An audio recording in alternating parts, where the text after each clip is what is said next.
Boa noite, né? Deixar essa aulinha gravada aqui para os nossos queridos quase egressos, quase farmacêuticos, que andam sumidos das nossas aulas. Vou deixar hoje gravada aqui a aula de gestão e administração. E hoje nós vamos falar sobre planejamento estratégico em saúde, especificamente em empresas farmacêuticas, né? É um tema recente, na verdade, na área da saúde, principalmente quando a gente fala de saúde pública, tá? Eu foquei aqui em empresas farmacêuticas, mas em termos gerais, o planejamento estratégico, ele vem como uma evolução daquele planejamento normativo antigo, né, que é o planejamento aí ao pé da letra, né, como diria aí o dicionário, aquela questão conceitual de programação, de planejamento. Isso é importante em qualquer ramo, né, de empresarial, e a saúde pública ela não pode fugir disso. Quando a gente fala em planejamento estratégico em saúde, planejamento estratégico situacional em saúde, que é o PES, hoje ele é muito estudado em saúde pública, ele traz principalmente uma necessidade de você conhecer o ambiente, né? A primeira questão, uma questão fundamental, a base desse planejamento estratégico é um conhecimento da realidade. Então, eu preciso de me entender, de me situar, eu preciso saber o que eu represento para o mercado, para os meus clientes, usuários. E isso em saúde pública não era uma realidade, né? Então, o, o sistema público de saúde, a administração pública, ela era realmente sinônimo de precariedade administrativa. O planejamento era uma questão, não era tratado com muita seriedade. No sistema de saúde, hoje, nós temos instrumentos de gestão de planejamento. Nós temos um plano municipal de saúde, que é de 4 em 4 anos, né?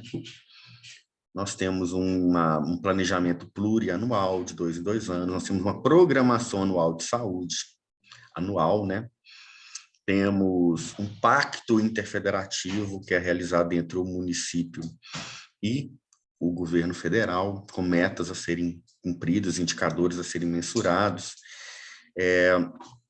Diversos programas de saúde hoje, eles são pagos, remunerados, baseando aí em indicadores. Então, eu tenho sempre um valor, uma parte fixa de pagamento, com uma parte variável de acordo com metas cumpridas. Então, cumprir até 60%, menos de 50% da meta, eu recebo X% do valor de direito.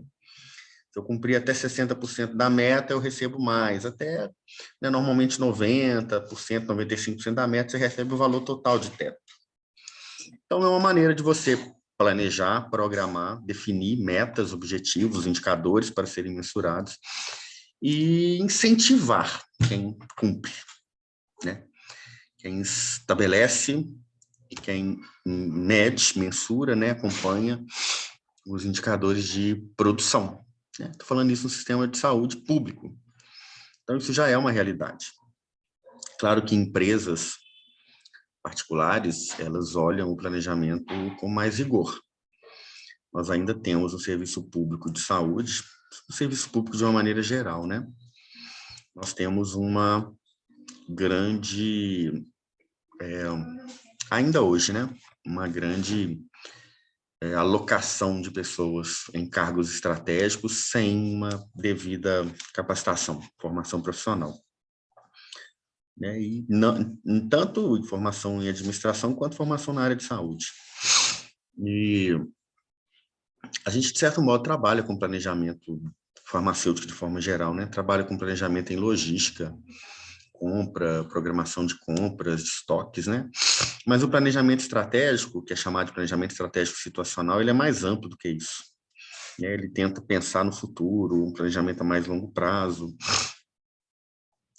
Se eu vou participar, por exemplo, de um programa, se eu vou receber de um programa de saúde, se eu vou receber uma emenda parlamentar, um dinheiro que vem de um programa do governo federal, estadual, eu tenho que apresentar um planejamento com justificativa, metas, público-alvo, alcance, né?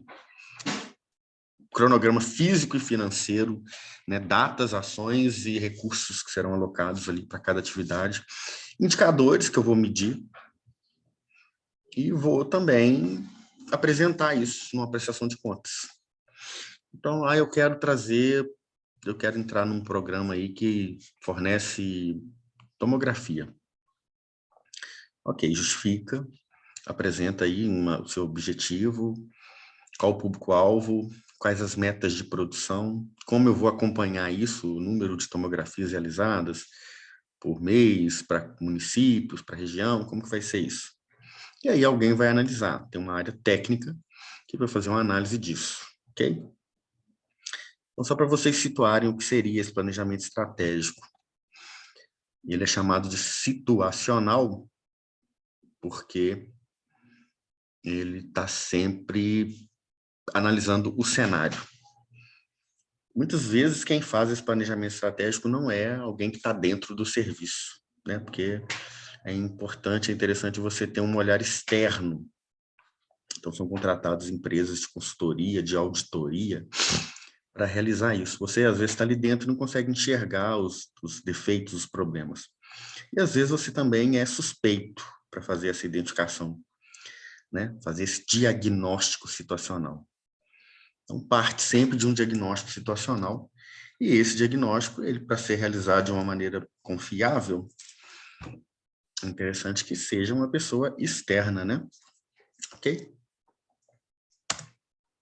Planejamento é o pensamento da ação, né? É organizar ideias, recursos, tempo para que a ação aconteça. Então, o planejamento não é a ação, mas é o pensamento da ação. É uma programação da ação dentro de critérios, de objetivos, com metas traçadas, né? Com indicadores para avaliação se o meu planejamento deu certo ou não. Eu vou avaliar cada possibilidade, analisar vantagens, desvantagens e propor objetivos. Observem que para eu analisar, avaliar a possibilidade, analisar vantagem, desvantagem, fazer proposição de objetivos, eu preciso conhecer onde eu estou, com o meu mercado, com os meus clientes, meu público-alvo, minhas fraquezas, minhas forças. Isso tudo está aqui dentro, ok? Está dentro do planejamento estratégico. Eu tenho que calcular. Por que ele é chamado de estratégico? Porque eu calculo, prevejo possibilidades e dificuldades e tento descobrir e antecipar as respostas para as perguntas que possam vir a surgir nesse período. Então, eu vou influir o futuro, o que não é muito fácil, né? Mas, para planejar qualquer coisa, você tem que sempre arriscar um cenário futuro. Você tem que imaginar um cenário futuro e fazer uma previsão, né? Isso é parte fundamental desse planejamento, né? Que a gente tem aí. De hoje, né? Hoje em dia, atualmente, como quase que uma norma, é uma obrigatoriedade, principalmente em se tratando de serviço público. Às vezes o planejamento no setor público, no setor de saúde pública, ele é uma mera formalidade. Se planeja, mas, né, não se segue exatamente o ciclo do PDCA, como a gente vai ver, se perde um pouco, se transforma numa ferramenta formal. Mas é uma realidade, ele está presente, está na Constituição, que a gente tem que ter um plano municipal de saúde. O plano vem do planejamento, né? O plano é resultado do planejamento, né? O documento formal do planejamento é o plano. E é constitucional, está na legislação, né, de saúde, na Lei 8080. Para planejar, eu preciso de fazer o diagnóstico situacional, que é conhecer todo mundo que está envolvido, todos os atores, né? Conhecer o cenário, fazer essa análise situacional, desencadear o comprometimento da equipe com o planejamento. Então, se o meu plano ele é um documento formal, que a equipe não conhece, que a equipe não tem comprometimento com ele, não é engajada, vira um documento só mesmo, né? Vira uma mera formalidade somente. Por que planejar? Primeiro, para reduzir a possibilidade de impactos negativos. Se eu faço uma previsão do que pode dar certo e do que pode dar errado, principalmente, eu vou ter sempre um plano B, eu vou ter sempre um plano de contingência e uma medida interventiva, no caso de dar problema, de aparecer um impacto ali que seja negativo. Garantir respeito às necessidades dos beneficiários, dos usuários, através de um sistema de monitoramento e avaliação.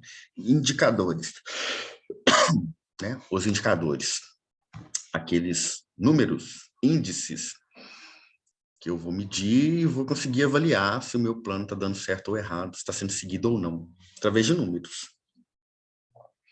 Antecipar ações futuras para preparar a execução e principalmente corrigir os problemas que possam aparecer. Facilitar a compreensão sobre o trabalho a ser realizado, complexidade, dependências, facilitar a comunicação, mostrando o papel de cada um. Isso é uma outra questão importante do plano, definição de funções, matriz de competência. E um grupo que compartilha ideias organizadas está melhor preparado para cumprir, cada um com a sua atribuição, de forma organizada, com divisão de trabalho dentro da sua matriz de competência específica. A viabilidade de um plano é obtida por meio da viabilidade das operações que compõem um plano. O que isso quer dizer? O planejamento leva a um documento que é o plano, e o plano é composto por operações. Cada operação dessa tem que ser viável, execuível, né? Executável, tem que ser passível de execução. Não adianta eu fazer um plano que não tem viabilidade de ser realizado. Viabilidade de recursos humanos, viabilidade financeira. Então, no final, eu preciso de que cada uma das operações do plano sejam viáveis para que o meu planejamento como um todo seja viável também. O projeto vai ser uma unidade específica, né? Mais operativa aí da ação. Então, plano, projeto, planejamento, são todos envolvidos, um faz parte do outro, né? Okay?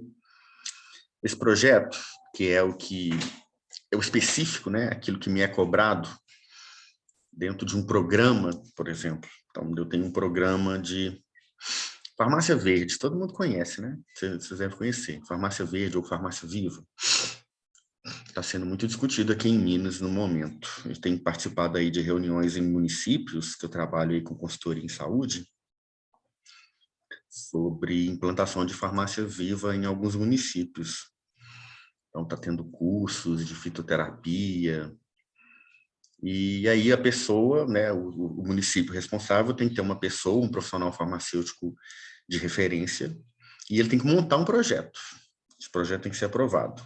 O projeto está lá. Quais são as perguntas aí operativas do plano, do projeto? Onde? Qual a situação? Esse vai ser o diagnóstico. Então, onde? No município de Manhuaçu, eu tenho a seguinte situação. Tem muitos idosos que fazem uso de medicamentos ansiolíticos, que fazem uso de medicamentos antidepressivos, e que eu poderia, às vezes, o município pode, às vezes, melhorar a condição de saúde desses idosos a partir da utilização de plantas medicinais, de maneira controlada e segura. Então, eu tenho um diagnóstico, eu posso levantar indicadores, né, que isso é importante para que o meu projeto seja aprovado, seja analisado e considerado viável, importante, relevante. Eu preciso analisar a situação, que, nesse caso, seria o quê? O uso de medicamentos, alta medicalização da população. Eu consigo comprovar uma justificativa, né? Qual o foco? Qual o problema?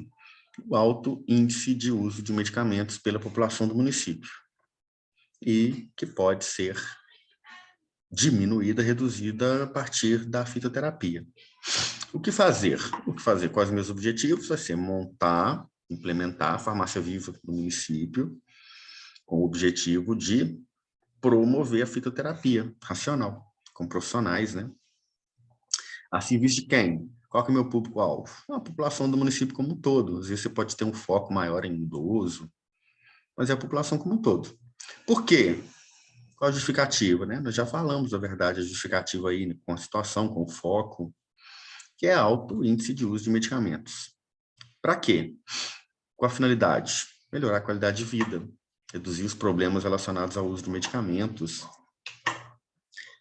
De que modo eu vou fazer? Aí eu tenho que organizar as minhas atividades, apresentar um cronograma físico e financeiro, que vai apresentar os meios. O que é o cronograma físico e financeiro? Quais etapas, quais as ações, em que tempo e quanto eu vou aplicar. Quando? Cronograma das atividades. Estamos no caminho certo? Eu tenho que ter um sistema de avaliação. Como que eu vou monitorar se o que eu propus aqui, ó, que eu tracei como objetivo, está sendo alcançado? Através de uma avaliação. Número de usuários que estão participando da Farmácia Viva, se continua crescendo ou se manteve estável o uso de medicamentos pela população. Você pegar dados na farmácia básica do município, para observar se continuou alta a utilização de medicamentos pela população, se aumentou, se reduziu, se aquele público-alvo que eu defini teve uma melhora na questão do uso de medicamento, e principalmente a equipe que vai fazer. Esse exemplo que eu dei, por exemplo, que é a Farmácia Viva, ele precisa de profissionais, médicos, enfermeiros, farmacêuticos envolvidos, né? Desde o plantio, né? Tem o cultivo da planta até a prescrição, né? Dispensação, as orientações sobre o uso, né? De maneira bem profissional e científica, né? Então, nós vamos pensar dessa maneira, desse modo. Ok? Os objetivos vão dar rumo ao projeto, vão embasar toda a ação e possibilitar uma linguagem e entendimento comuns a todo mundo que vai participar, aquela equipe envolvida. Para os meus objetivos, eu tenho que pensar na aceitabilidade, tem que ser aceito por todo mundo que vai participar, tem que ser relevante, né? Execuível, tem que ser passível de execução, tem que ser viável de execução, e tem que gerar motivação da equipe, tem que ser simples e de fácil comunicação para entendimento de todo mundo. Não pode ser nada muito complexo, né? É o que às vezes acontece, né? Objetivos muito complexos levam a uma aceitação baixa, desmotivação e dificuldade da execução por não ser simples. Esse é o ciclo do PDCA. Como é que funciona? O primeiro passo, começa no P, que é o planejamento. Vou definir meta, vou analisar problema, vou identificar as causas e elaborar um plano de ação. Está planejado. E aí eu vou partir para a execução do plano de ação. Eu preciso de ter uma ferramenta para eu verificar resultado. São os indicadores, normalmente, né? Então, eu preciso de indicadores que vão me promover, me proporcionar verificar resultados. Né? Deu certo? Deu errado? Melhorou o que eu propus ou não? E padronização dos resultados lá na ação e ação corretiva do insucesso, se eu, na etapa C, verificar que não deu certo. Então, planejei, executei, verifiquei, deu certo? Bacana, continuo executando e verificando. Planejei, executei, verifiquei, não deu certo, não está no caminho certo, eu tenho que agir. E planejar de novo e começar tudo de novo. Tem que dar certo uma hora. Então, vamos lá, vamos voltar no meu exemplo. Planejei uma farmácia verde, uma farmácia viva.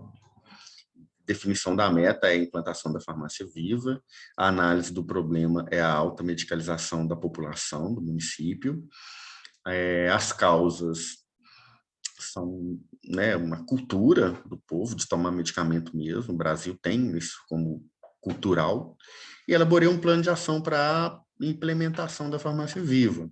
Executei o plano de ação, propus indicadores de monitoramento e vou verificar na etapa C. Está dando certo? Bacana, continuo executando. Deu errado? Não mudou nada no município? Ninguém aderiu?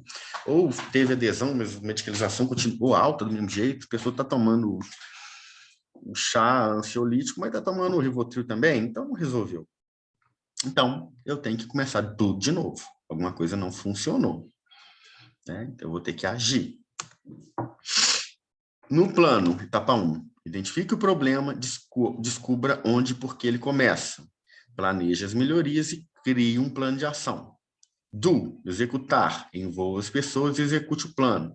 Check, analise se tudo foi executado como planejado e se o resultado esperado realmente aconteceu. Às vezes, na checagem, eu descubro que não está dando certo, não é porque o meu plano estava errado, mas é porque as pessoas não se envolveram ou o meu planejamento não está sendo feito da maneira que a gente esperava. Né? Não é isso, né? Não está sendo executado da maneira que esperava. Eu planejei, mas a execução não está acontecendo como deveria. Então, às vezes, não é o plano que não está correto, que não está viável, que não está certo, mas a execução não está sendo executada de maneira correta. Normalmente, os planos são bacanas, bem desenhados, bem desenvolvidos, mas a execução está ruim. Isso é comum. Saúde pública, então, isso é comum. A equipe não se envolveu o suficiente. Deu certo? Padronize o processo, compartilhe o aprendizado, resolvi o meu problema. Não deu certo? Reflita sobre o que pode ser mudado, gire o PDCA, comece tudo de novo, lá no meu planejamento. Vou voltar tudo atrás. É preciso refletir sobre os passos cuidadosamente para que as ações tenham bons resultados. Precisa entender a realidade, relações, para que a gente possa enxergar as potencialidades, oportunidades e riscos. Planejar minuciosamente, fazer opções entre diversas opções alternativas possíveis, analisar, relacionar, pois temos que sempre optar por uma escolha. Pessoal, parece muita coisa de coaching, né? Conversa de coaching, motivacional, mas isso é administração científica, isso é administração moderna, né? Não é nada de autoajuda, não, né? A gente tem que trabalhar dentro do planejamento e muitas vezes isso vai ser critério de escolha de projetos. Muitas vezes não, né? Se é um projeto que vai ser analisado, avaliado e selecionado, isso é critério de escolha. Essa passagem aqui do livro, Alice no País das Maravilhas, né? Ela está perdida e faz essa pergunta aí para a lagarta, né? Pode-se dizer que caminho eu devo tomar? Né? Pode dizer-me que caminho eu devo tomar? E ele responde para ela. Isso depende do lugar para onde você quer ir. Respondeu com muito propósito aí. Não tem destino certo. Então, neste caso, qualquer caminho serve. Para quem não sabe para onde ir, qualquer caminho serve. Se eu não tenho um planejamento, se eu não sei para onde eu quero ir, onde eu quero chegar, que são os objetivos, as metas, faz diferença que caminho você vai tomar. Essa análise do ambiente, essa análise situacional, nós vamos pensar em 4 perguntas aí. Onde estamos? Quem são os melhores? E por que naquilo que fazemos? O que eles estão fazendo para ser melhor do que a gente? E o que nós estamos fazendo para ser pior do que eles? Por que eles são melhores no nosso cenário? Por que no meu cenário eles são referência no que estão fazendo e não eu? E aí eu vou ter os componentes do ambiente. Isso não é fácil de analisar, porque eu tenho aí, ó, o macro e o microambiente. O microambiente é mais fácil, né, de a gente observar, que é o meu ambiente. Agora, o macroambiente envolve política, economia, demografia, educação, cultura. Isso não é fácil. E o microambiente são os fornecedores, mão de obra, clientes, concorrência, mais fácil. A organização é mais fácil de ser observada do que o mercado como um todo, a economia como um todo, né? Nessa análise situacional, eu vou fazer essa matriz aqui, que é para eu me conhecer melhor e conhecer o meu ambiente. Quais são as minhas forças? Quais são as minhas fraquezas? Isso é meu. Isso é uma análise minha. Eu posso fazer isso, mas às vezes é melhor pedir alguém de fora para falar para mim qual a minha força e qual a minha fraqueza. Oportunidade e ameaça é uma coisa do mercado. Então, não depende de mim. Mas depende de mim entender e compreender, né? Saber lidar com isso, saber utilizar isso a meu favor. Então, força e fraqueza é meu, da minha empresa. Oportunidade e ameaça é do mercado, é da economia, é uma coisa externa que eu não posso mexer. Eu dificilmente vou conseguir influenciar o mercado, né? Sei que você é top no que você faz, né? Você é referência aí internacional, nacional, mas força e fraqueza, sim, é minha. Então eu consigo mudar, alterar isso aí dentro de uma dinâmica que eu quero para mim. Ok? Ponto forte, força, ponto fraco, fraqueza é interno. Oportunidade, ameaça é externo. E aí, a fase do meu planejamento estratégico é o diagnóstico estratégico, que é o diagnóstico situacional, definição da missão da empresa, instrumentos prescritivos e quantitativos, indicadores, né? Para avaliação, controle e avaliação aqui. O processo de planejamento inicia-se com visão, algumas vezes realista quanto aos destinos da empresa, submetida a uma avaliação racional e criteriosa das oportunidades e das ameaças, que são do mercado, do ambiente externo, e considerando a realidade da empresa, aí, seus concorrentes, seus pontos fracos, seus pontos fortes e seus pontos neutros. Ok? Então, eu trouxe um exemplo aqui de um planejamento estratégico que poderia ser feito com uma farmácia de manipulação, por exemplo. Como é que funciona? Ó, missão. Propósito ou razão de ser da empresa. A missão deve ser definida em termos de satisfazer as necessidades do ambiente, né? E não oferecer algum produto ou serviço. Como? Preparar fórmulas de qualidade, permitir acesso a tratamento médico com custos mais baixos, prestar serviço de utilidade pública, atender as necessidades do mercado com ética. Então, é missão. Você define a missão da sua empresa. O negócio é o âmbito de atuação, manipulação de fórmulas magistrais, dispensação e prestação de assistência farmacêutica. Ponto final. O negócio tem seu objetivo também. Quanto mais você tenta estender, às vezes você perde o foco do seu negócio. Valores que você tem, como ética, solidez, respeito, fidelidade, melhoria contínua.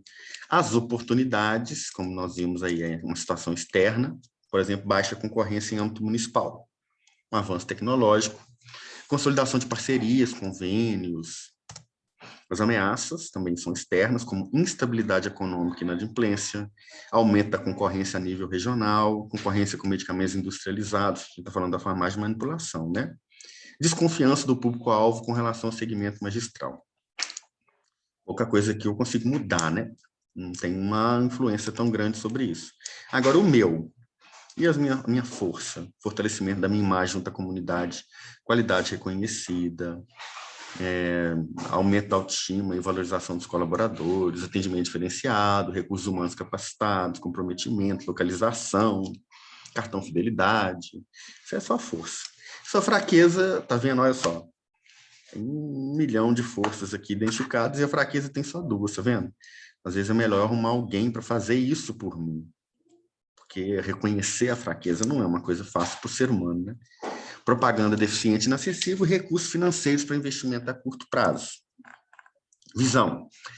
É um sonho, né, da empresa, né? Fazer com que a extensão farmacêutica seja diferencial no segmento magistral, garantir interação farmacêutico-usuário, promover ações junto à comunidade, né? Isso aí são... E aí, isso aqui ficou, no final, uma piadinha para vocês lerem. Tá? No final, tem um vamos praticar aqui também, que a gente vai fazer como uma atividade aí depois, tá? Precisamos de pensar, tá bom? Beleza, Bruno? Vou encerrar nossa aula aqui. Na próxima aula eu volto aqui, que a gente vai discutir mais um pouco sobre o tema de uma maneira mais focada. Falou pela companhia aí. Até a próxima. Semana que vem é feriado. Bom feriado para você aí. Grande abraço. Valeu. Você também, professor. Obrigadão. Um abraço. Com Deus. Com Deus.